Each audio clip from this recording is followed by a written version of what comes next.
नीली कद्दुओं के पीछे की कहानी एक छोटे से पड़ोस में, जहां पैरों के नीचे पत्ते चरमराते थे और अक्टूबर की हवा कद्दू और दालचीनी की महक अपने साथ लाती थी, वहां एक अलग सा घर था। उसकी अनूठी बात उसके आकार में नहीं थी, न ही उसकी ईंटों की दीवारों में, बल्कि उसके बगीचे को सजाने वाले कद्दुओं में थी।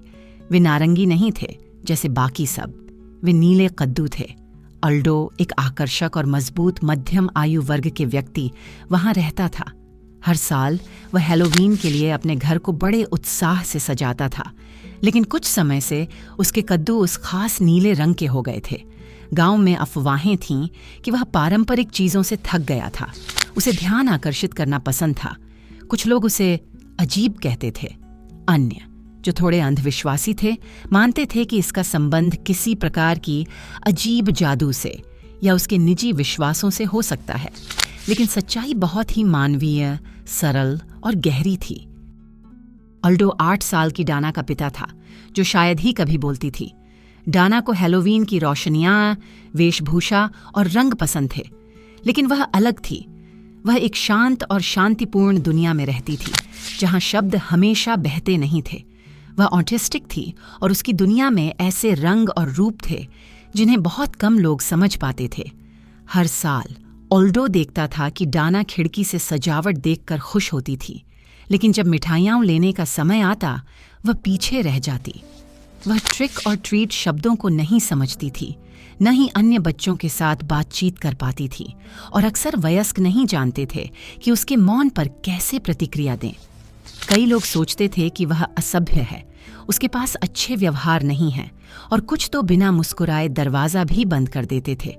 यह अल्डो का दिल तोड़ देता था। और फिर एक दिन, जबकि वह जानकारी खोज रहा था, उसने एक विचार खोजा जो उसकी बेटी के लिए हैलोवीन मनाने के तरीके को बदल देगा। नीले कद्दू।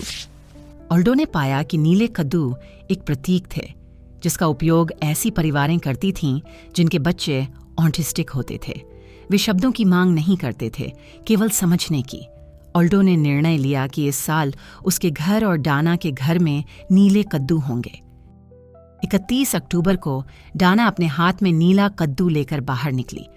उसने झिझकते हुए अन्य घरों के बीच कदम रखा। उसकी आंखें विस्मय से भरी थीं, लेकिन वह मौन थी। शुरुआत में कुछ वयस्क उस अलग कद्दू को देखकर हैरान थे, लेकिन समय के साथ उन्होंने समझना शुरू किया। उस रात, जब डाना अपनी खिड़की से रोशनियों को देख रही थी, हवा में कुछ बदल गया था। ये सिर्फ सजावट या वेशभूषा नहीं थी, ये वह भावना थी कि आखिरकार पड़ोस ने उसे समझा था। वयस्कों ने उससे ऐसे शब्द नहीं मांगे जो वह कह नहीं सकती थी। बच्चों ने उसे अजीब नजरों से नहीं देखा, वे बस मुस्कुराए, और उसकी मौन दुनिया में यही एकमात्र प्रतिक्रिया थी जो उसे चाहिए थी। हर नीले कद्दू के पीछे एक कहानी होती है, एक जीवन होता है जिसे मनाने के लिए शब्दों की आवश्यकता नहीं होती। कभी कभी हैलोवीन की सबसे बड़ी जादू न तो वेशभूषा में होती है और न ही मिठाइयों में, बल्कि उस सरल सहानुभूति में होती है जिसे हम दे सकते हैं। और इस प्रकार उस छोटे से पड़ोस में नीले कद्दू केवल एक परंपरा से अधिक का प्रतीक बन गए, यह याद दिलाने के लिए कि हम सभी अपनी अपनी दुनिया में कल्पना, जादू और सबसे बढ़कर समझने का आनंद लेने के लायक हैं।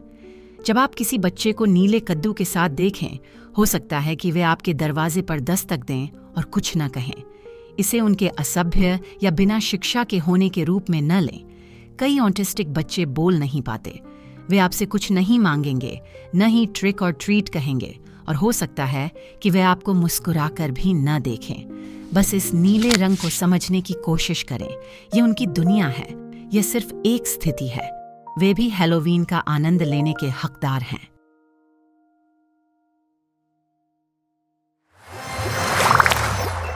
If you liked the video, ask your parents to give it a like, subscribe to the channel, and share this video with your friends.